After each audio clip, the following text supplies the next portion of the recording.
Olá, amados, bom dia a todos, tudo bem com vocês? A paz do Senhor Jesus, esta paz que excede a todo entendimento, esteja na sua vida, no seu coração, no seu lar. É mais um vídeo para o canal.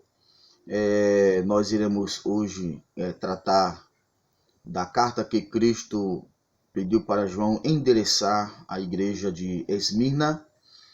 Ontem nós postamos um vídeo, a segunda parte da carta que Cristo pediu para João enviar ao anjo da igreja em Éfeso. Foram dois vídeos, parte 1 e parte 2. E se você ainda não assistiu, vá lá no nosso canal, Presbítero Luciano, e escute a mensagem. Irá edificar a sua vida e também irá ampliar o conhecimento, o seu conhecimento na palavra de Deus, tanto teológica, bíblica e histórica.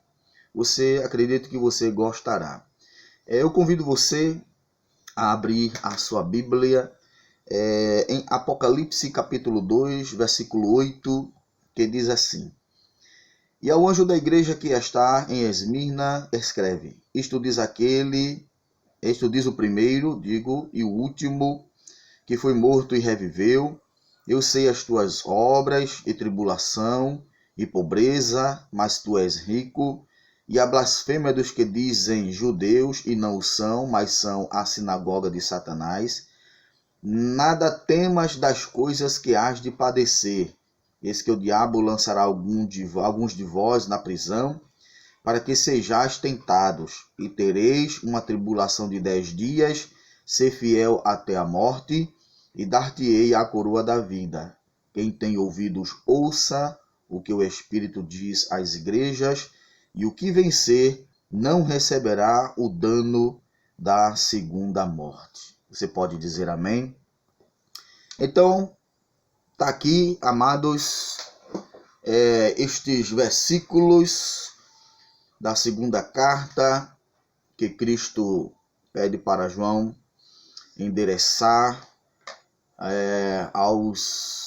o anjo da igreja que está na cidade de Esmirna. E Cristo, quando ele revela a João lá em Patmos, na ilha, e Patmos era uma ilha vulcânica que tinha 15 milhas de circunferência, e quando a gente traduz estas milhas, dá 24 quilômetros de extensão, e a ilha se tornou-se uma prisão para pessoas de alta periculosidade, onde eram lançados ali para o trabalho nas minas e ali morria.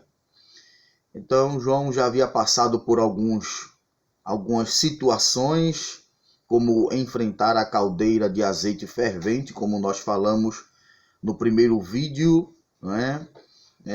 Que fala sobre uma introdução em João na ilha de Patmos. Eu recomendo você assistir. E depois, por não ter êxito, pelo imperador não ter êxito na execução do seu mandato em jogar João na caldeira de azeite fervente, o segundo mandato foi lançá-lo na ilha de Patmos para trabalhar nas minas ali e ali morrer.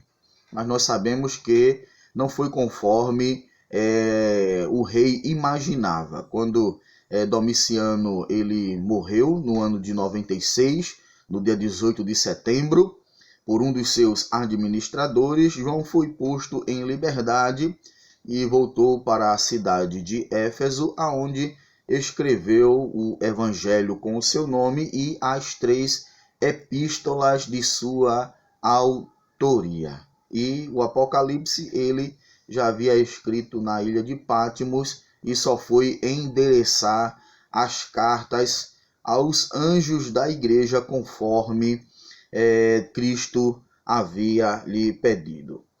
Então, amados, como nós lemos, a gente vê aqui que Quando Cristo ele ordena a João que ele envie, ele enderece a carta ao anjo da igreja, que Cristo ele denomina o anjo da igreja como uma estrela para cada igreja em cada cidade, não é? Cristo denomina ao anjo de estrela e também da igreja de castiçal.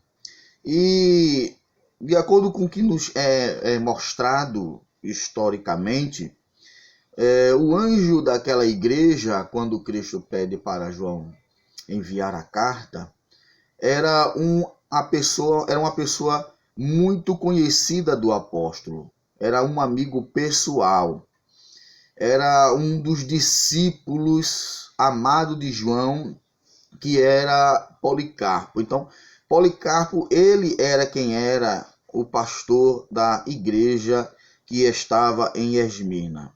Então, quando o evangelista São João ele foi pego pelos soldados romanos e enviado até o imperador Domiciano, Policarpo ele se tornou o principal pastor daquela igreja, não é?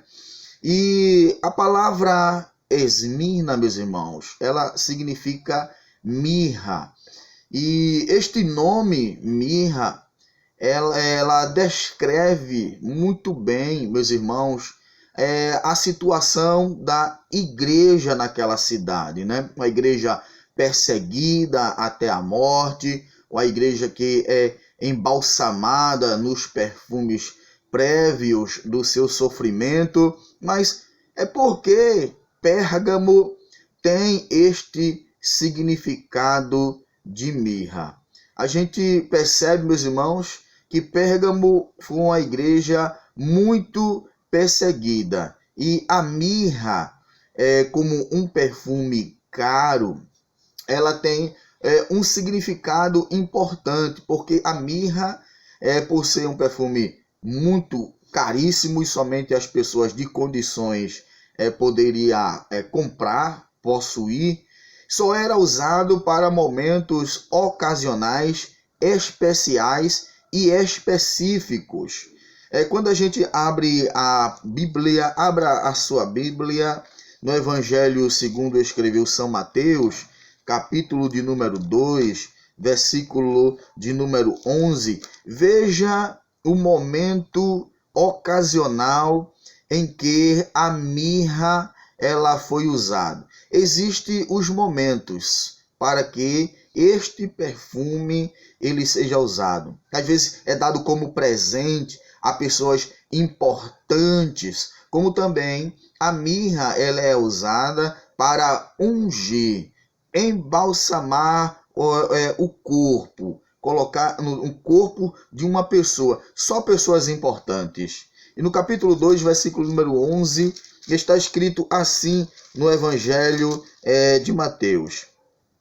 E entrando na casa, acharam o menino com Maria, sua mãe, e prostrando-se, o adoraram e abriram os seus tesouros e lhe ofertaram dávidas como ouro, incenso e mirra. E esse texto fala justamente de uns personagens que foram os magos que foram guiados por aquela estrela e que quando viram aquele menino levaram dávidas e puseram aos seus pés. Veja que foi uma ocasião importante. Abra também a sua Bíblia e nós vamos ver também para que a mirra servia e por que Pérgamo ele tinha este nome. No Evangelho segundo escreveu São Marcos, capítulo 15, Marcos capítulo de número 15, versículo de número 23, que fala sobre a crucificação de Cristo. Veja para que foi aplicado a mirra nesse momento específico. no momento de sofrimento, no momento de dor, no momento em que Cristo estava a passar, não é, por uma aflição por causa das nossas dores, das nossas culpas, das nossas transgressões. Então, a mirra aqui ela é usada para um sofrimento. Aí Marcos, no capítulo 15, versículo 23, ele descreve para que a mirra ela era usada. Aí diz assim o versículo 23 do capítulo 15 do Evangelho segundo escreveu São Marcos. E deram-lhe a beber vinho com mirra, mas ele não o tomou. Outro texto bíblico que eu quero passar aqui para vocês, para que vocês tenham um conhecimento da aplicatividade da mirra em situações específicas, no Evangelho de João, capítulo 19. João, capítulo 19, versículo de número 39, que foi justamente no sepultamento de Cristo. Ora, na crucificação, deram-lhe mirra, não é, para que Cristo bebesse. Já nesta situação, o evangelista São João, ele mostra aqui para que a mirra ela foi usada para ungir o corpo de Cristo. E um personagem importante na sociedade judaica, ele foi quem levou a mirra para fazer este tal procedimento. Versículo 39 do capítulo 19 de João diz assim: E foi também Nicodemos, aquele que anteriormente se dirigia de noite a Jesus, levando quase 100 libras de um composto de mirra e aleós. Então, veja, meus irmãos, é por isso que a esmirna ela tem esse significado, meus irmãos, de perseguida, de uma igreja perseguida até a morte, porque as perseguições que ocorreram nesta cidade, na vida dos irmãos da igreja do Senhor Jesus, é extraordinariamente difícil, meus irmãos. Então, a gente vê que Mirra, ela foi uma igreja embalsamada nestes perfumes prévios, não é? Que aponta o seu sofrimento. Mas diante desta pressão, desta opressão, da amargura que a igreja de Esmirna passava, meus irmãos, Cristo, ele se agradava da igreja. A igreja de Esmirna para Cristo era uma igreja preciosa, era uma igreja pela qual trazia-lhe o agrado. Quando os romanos eles conquistaram, meus irmãos, a cidade de Esmirna, como muitas outras, Esmirna ela passou a compor, meus irmãos, parte integrante do Oriente. Então, Esmirna passou agora a integrar, não é, a província romana na Ásia Menor. E a cidade, meus irmãos, ela caracterizava-se pela forte oposição e resistência aos irmãos, ao cristianismo no primeiro século da era cristã. E foi justamente no ano de 159, meus amados irmãos, que o anjo da igreja que está em Esmirna, que era o amado irmão, um homem de consagração, um homem consagrado, um homem de confiança do apóstolo São João, Policarpo, ele foi morto, ele foi martirizado. Quando nós voltamos, meus irmãos, eu quero esclarecer isso aqui aos irmãos, como foi o procedimento da morte do anjo da igreja de Esmina, que é Policarpo, para nós podermos entender e acrescentar no nosso conhecimento. Quando nós voltamos 4 décadas na história, no ano, vamos voltar ao ano 117 depois de Cristo, o imperador daquela época, meus irmãos, era o imperador Trajano. Quando Trajano morre, o sucessor do imperador Trajano foi Adriano, meus irmãos, não é? E Adriano, como muitos outros, como Domiciano, como Trajano, Adriano sempre intentou a perseguição contra os cristãos e principalmente o anjo da igreja. E nós vemos que após a morte de Adriano, no ano 138 depois de Cristo, quando o imperador Antônio Pio ele subiu ao trono do Império Romano, os cristãos, meus irmãos, de uma forma geral, não só da igreja de Esmirna, mas também da igreja de Éfeso, da igreja de Pérgamo, da igreja de Tiatira, todas essas igrejas, todas essas 7 igrejas que nós iremos aqui comentar,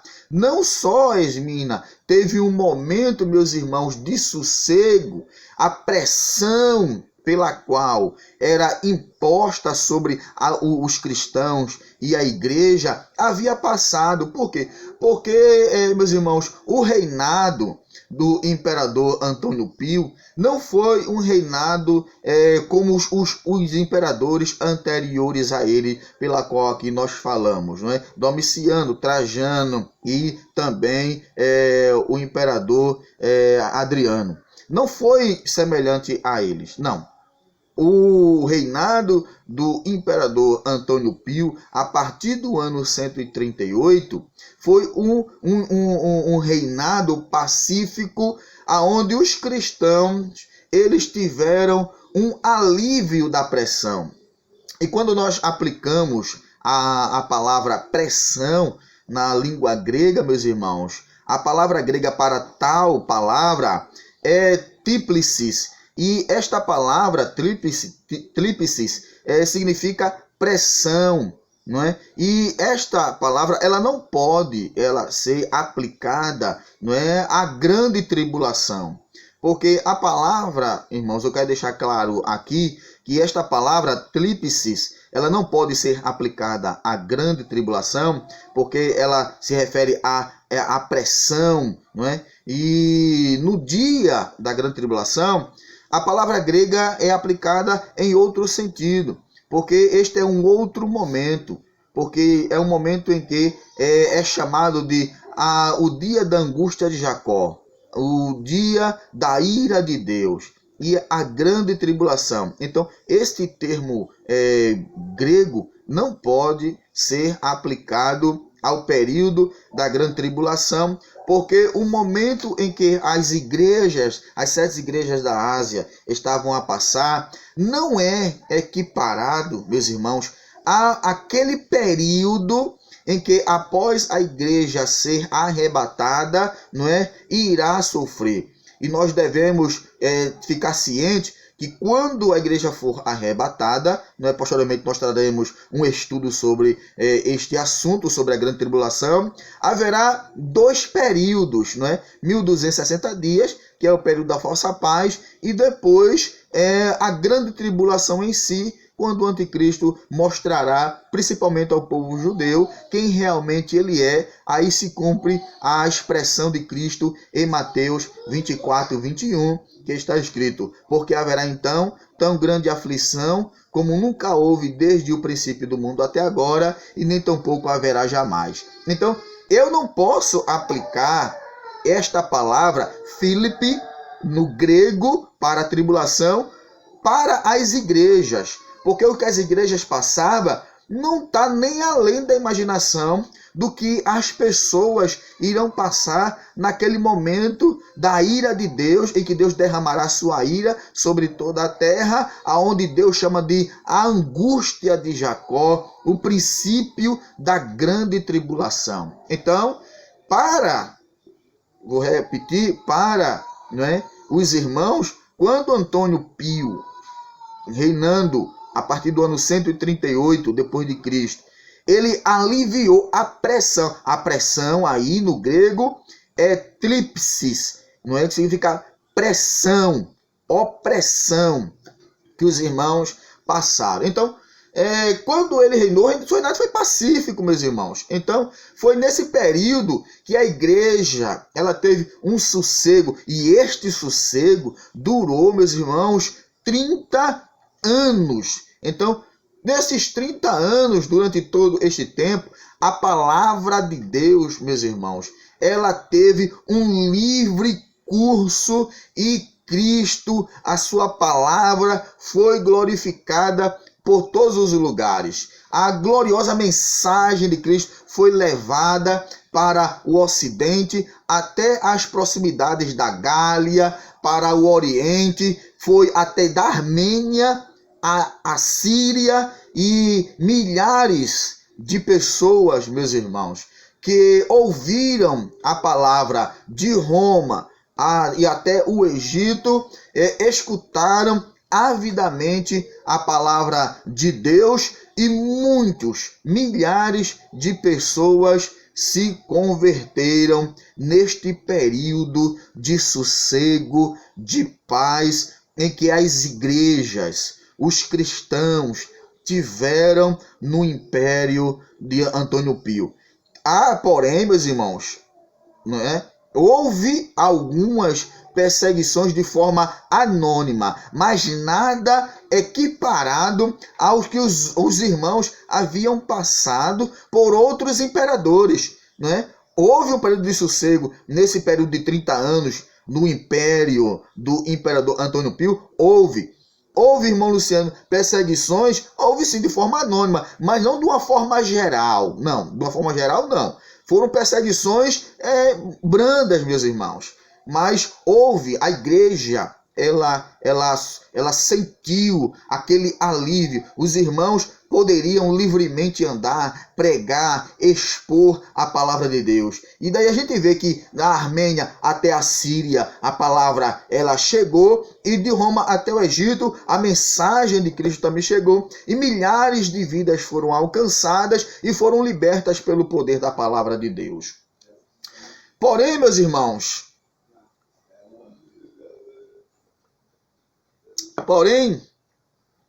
quando o imperador Antônio Pio ele faleceu, e quem assumiu o trono do grande império romano foi Marco Aurélio.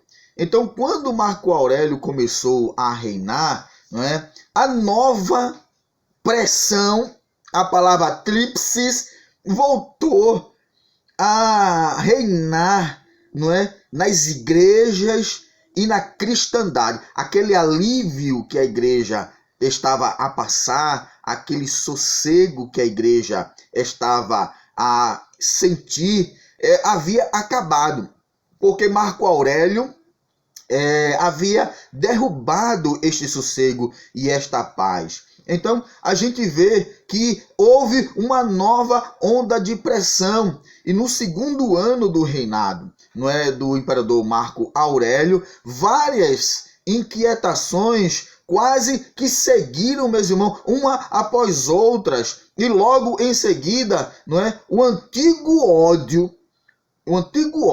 que os ímpios eles tinham, meus irmãos, sobre os irmãos, voltaram novamente, a ponto, meus irmãos, daquela frase que sempre era ouvida pelos outros imperadores, que a multidão sempre dizia, nas arenas, quando eles eram lançados, ou quando o imperador, os soldados romanos pegavam e levavam ao imperador, a frase que a populaça dizia era: lancem os cristãos aos leões. Né? Essa era uma frase popular, dita por todas as regiões, Roma, Éfeso, Esmirna, também em Pérgamo e assim sucessivamente. Então, quando Marco Aurélio assume, né, e baixa o edito para que as perseguições voltem, o sossego caia, né, no segundo ano do seu reinado, a pressão volta com toda a força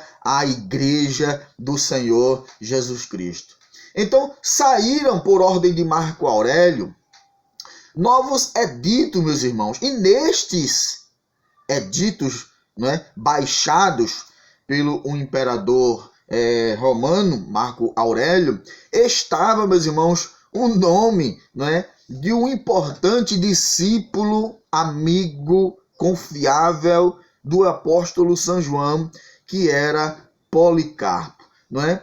Policarpo, meus irmãos, que era bispo de Esmirna, apareceu nesta lista dos mártires. Não é? E daquele tempo, Policarpo não, meus irmãos, quando ele soube, no caso, que o seu nome estava na lista dos mártires, né? Policarpo, ele não escutou os conselhos dos seus amigos para fugir. Não, meus irmãos, ele não fez isso. Ao contrário, Policarpo saiu da igreja de Esmirna e retirou-se para uma aldeia, e ali, meus irmãos, começava a exortar, a ensinar os irmãos a permanecerem firmes mediante a quaisquer circunstância, orientando os irmãos que aquele período de sossego, na gestão do imperador Antônio Pio, havia passado, e que agora o imperador Marco Aurélio havia baixado um edito, e a pressão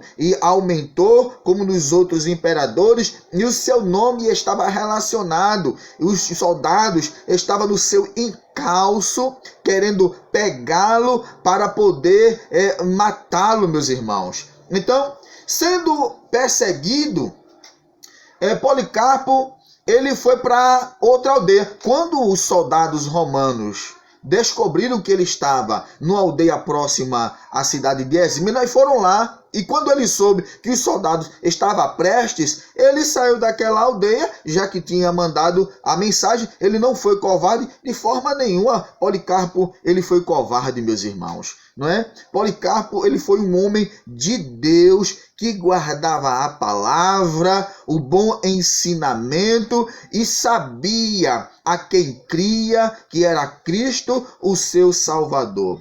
Ele saiu de uma aldeia e foi para outra, já que a mensagem já havia, não é, dado aos irmãos. E foi para outra aldeia e foi perseguido, meus irmãos. E chegando lá na outra aldeia, ele foi, né, exortar os irmãos e dizer aos irmãos o que havia falado. A outra aldeia foi quando, meus irmãos, né, os soldados puseram a mão, né, em Policarpo Belo, ali na cidade, naquela aldeia, né? Então, os irmãos, vejam, queridos, que mesmo ele vivendo, né, de um lado para outro, ele, né, sempre mostrava a palavra de Deus, mesmo os inimigos, né, que estavam procurando ele, querendo pôr a mão, Policarpo não temeu. Amém? Meus irmãos, eu vou deixar o assunto de Policarpo para um outro vídeo. Vou fazer a parte 2 do outro vídeo. Espero que você tenha gostado da palavra, desse contexto histórico. E no outro vídeo tem mais, nós vamos falar, né, quando os soldados pegaram Policarpo, né, e vamos falar de dois personagens aqui, que quando pegaram Policarpo, né, ele e o filho dele, e que puseram na carruagem, e por não e quiseram que Policarpo fizesse juramento ao imperador César, e Policarpo não fez, não arredava ao pé de jeito nenhum, sabia em quem cria e estava certo da sua morte. Nós vamos falar aqui também de uma revelação que ele teve, em que Cristo dá força a ele, e Policarpo estava certo do que iria acontecer à sua vida, e por não aceitar, aqueles dois homens, eles empurram com a força Policarpo, que Policarpo não era um homem moço. Policarpo já estava com 87 anos, meus irmãos, já era um homem de idade. Então, Policarpo, quando cai, ele lesiona a sua coxa. Mas, contudo, mesmo o povo gritando, empurrando ele, mandando jogar ele aos leões, ele permaneceu firme em Cristo. Ele estava pronto para ser o mártir da igreja do Senhor Jesus ali em Pérgamo. Então, eu convido a você a assistir o nosso próximo vídeo, onde nós iremos tratar de tais assuntos, e também Policarpo perante o governador, e vocês verão como este homem de Deus consagrado enfrentou a fúria romana e venceu, guardou a palavra até o fim e vai receber a coroa da vida das mãos de Cristo, quando Cristo o chamar, naquela reunião em que eu, você e a igreja do Senhor Jesus, nos encontrarmos ali no bimá de Cristo, e Cristo nos recompensará, e lá estará Policarpo, para receber de Cristo a recompensa e a coroa da vida. Amém?